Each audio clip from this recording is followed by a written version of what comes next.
Television did not begin with cable. It began with limitation. Broadcast signals traveled through the air. Reception depended on distance, terrain, and interference. In many areas, the signal was weak.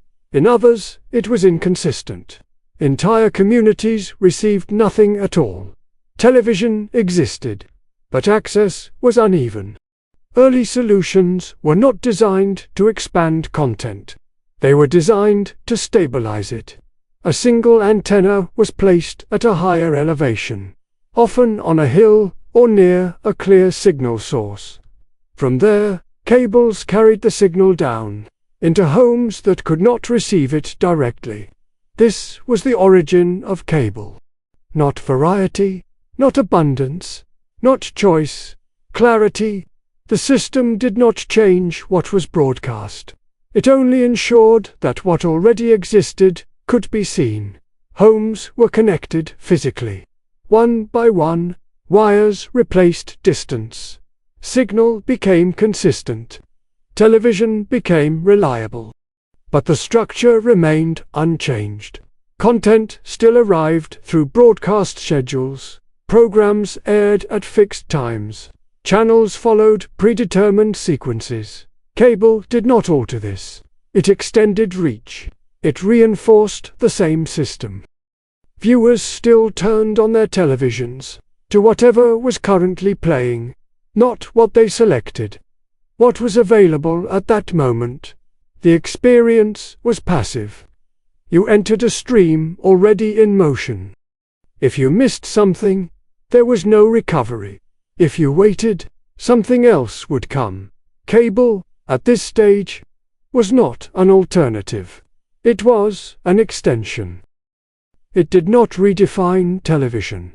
It made it visible, and within that visibility, the same constraint remained intact.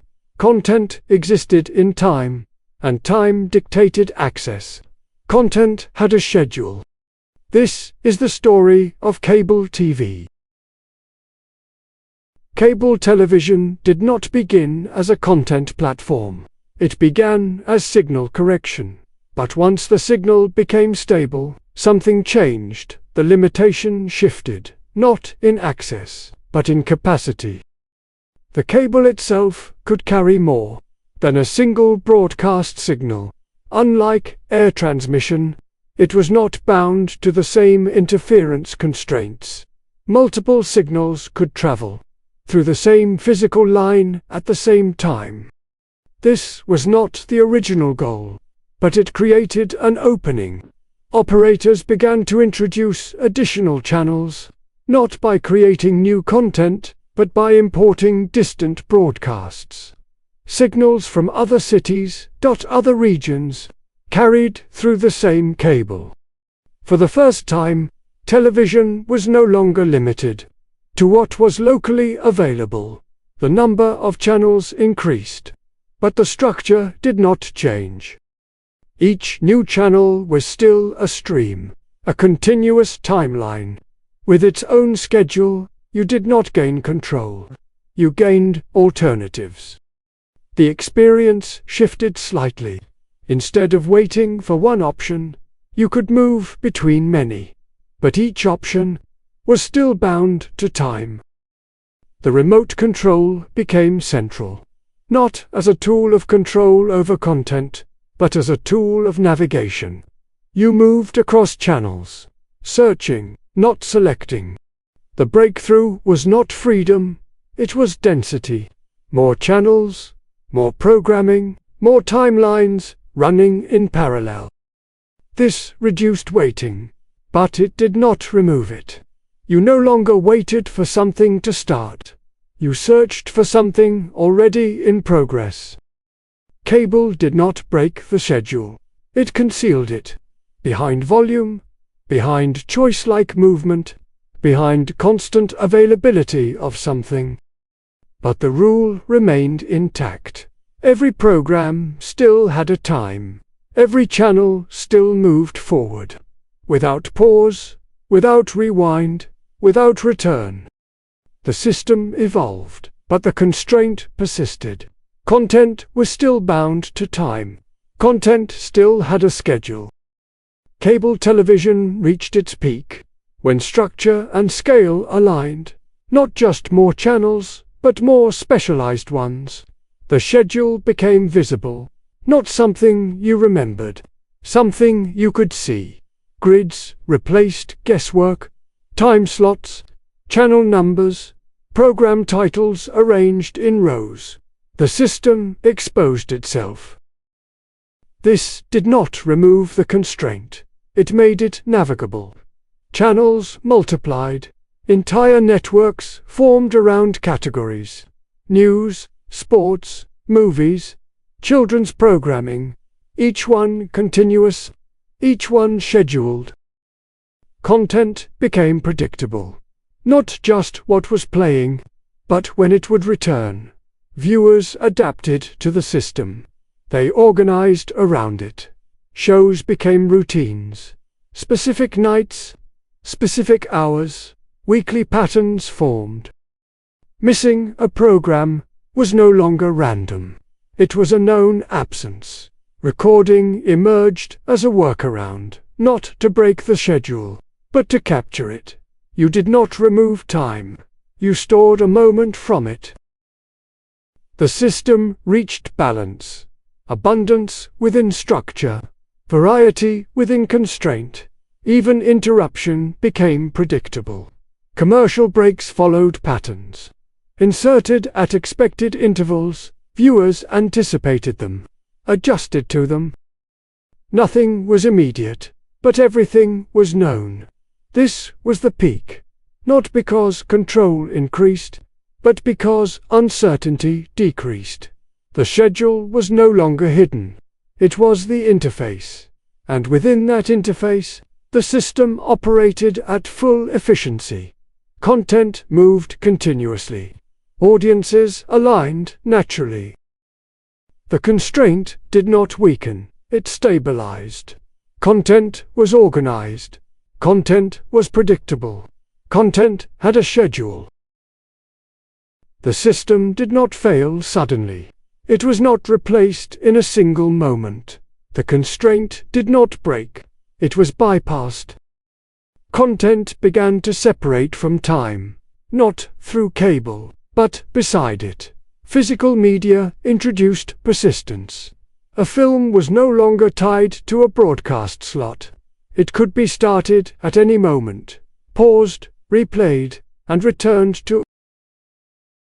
This did not remove cable, but it introduced an alternative relationship. The Internet extended this separation. At first, slowly, limited bandwidth, low resolution, delayed loading, but the direction was clear. Content did not need to arrive on time. It could wait. The constraint began to lose relevance. Not because it disappeared, but because it was no longer required. Viewing shifted from synchronized to individualized. Not everyone watched at once. Not everyone watched the same thing. Not everyone followed the same sequence. Cable continued to operate. Schedules remained intact. Channels continued broadcasting. But attention began to drift. The television was still on, but it was no longer central. The remote lost importance. The grid lost necessity. The schedule lost authority. This was not disruption. It was displacement. Cable did not become obsolete overnight. It became optional.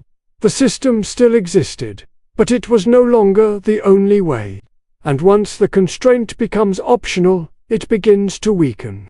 Content no longer needed to be followed. It could be accessed, chosen, started, stopped. The schedule remained, but it no longer defined access. The threat was not visible, because nothing had fully disappeared. But the structure was no longer required. And once a system is no longer required, it begins to dissolve.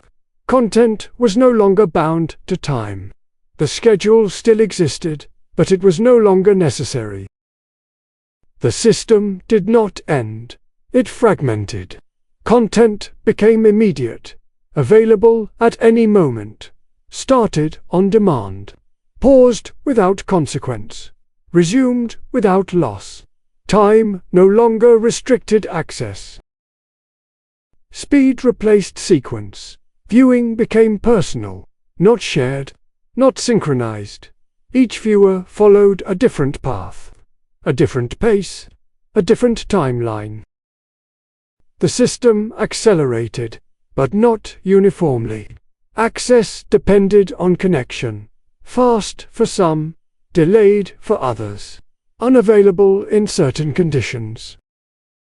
Control increased, but dependency shifted. Content dispersed across systems. No single schedule, no single source.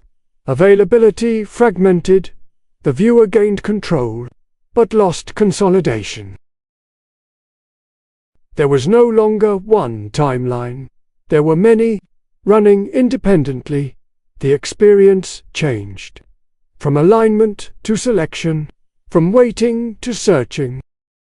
Cable did not disappear.